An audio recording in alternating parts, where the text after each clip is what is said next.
Okay. Okay, during Pete's postal career, he went by many names. PTF, clerk, carrier. During the golden years of the 90s, idiot was a favorite one from the people on Route 2. Then he went by young fellow, a sure sign that you're getting older, then old timer, but never dick. That was the name he gave to another carrier, although it would have fit more than one. But now he's retiree Peter Burdell. And he is going to be near impossible to replace. Just before he retired, I remember Chad looking at Pete and saying he'd never seen anyone walk like Pete. On the downside, he was shaking his head when he said this. Pete, congratulations, and we're going to miss you. Oh, thank you. Thank you. Yeah, you gotta say something. Say thank you. What's the Pete Burdell thing? Burdell? Cosmo Biziano. Cosmo Bizignano. He used to say.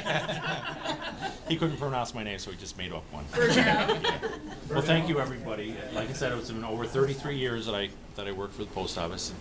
It was there was a lot of good times, although I can't really think of any of them.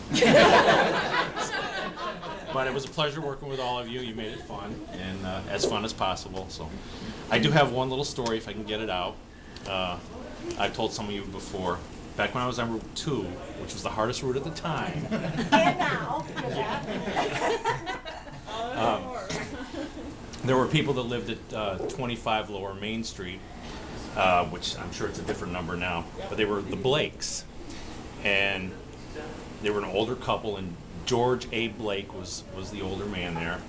And every day, well, first of all, George A. Blake, as his initials were G-A-B, his nickname was Gabby.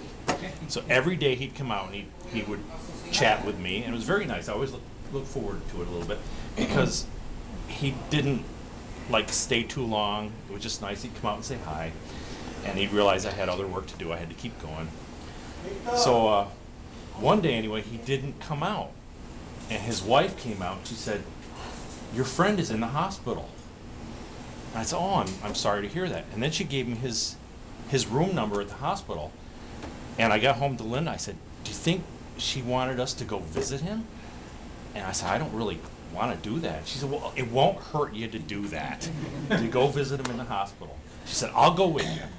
So we both went to the hospital. We found his room, and his wife was sitting by his bedside.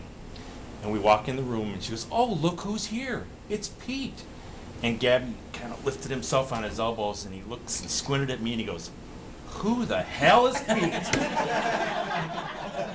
So that's kind of... You didn't have your clothes on.